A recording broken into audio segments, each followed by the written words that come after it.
با اون هدف قدم برداشتن. حالا اگه نیاز بوده ایونت بزنن ایونت باشن، نیاز بوده خاص باشن، نیاز بوده سنگ خاص بیارن، مهم اینه. حالا ما لزوما نباید کاری بکنیم که اونا کردن. من کاملا مارکتینگی میخوام باهاتون صحبت بکنم.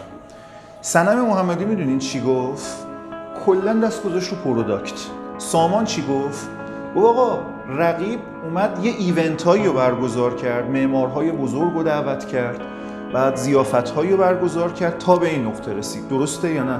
فعالیت های مارکتینگ و برندینگ روی پروداکت میشه. تعریف اصولی سازمان رو بدونید میفهمید اونجایی که دارید توش کار میکنید چقدر استاندارده و میفهمید شرکت های موفق چرا موفقن، یه سری شرکت ها چرا موفق نیستن.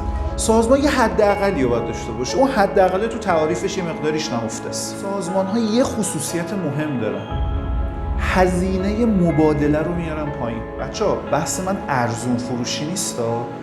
لویی ویتون داره یه دونه کیف میده $70,000. تو برمیگردی میگی هزینه مبادله رو این آورده پایین. چرم مشهد داره میده 2 میلیون تومان، اون داره میده $70,000. بله هزینه مبادله رو آورده پایین. بهتون میگم چی. کارایی، اثر بخشی.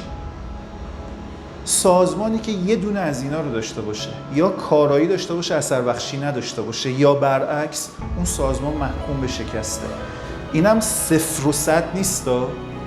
یعنی 1% ما کارایی داشته باشیم اصلا فایده ای نداره. کارایی ما حداقل باید بر مبنای نیاز مشتری باشه. اگر بالاتر از نیاز مشتری باشه چه اتفاقی میفته؟ میزان رضایتمندی و وفاداری میره بالا.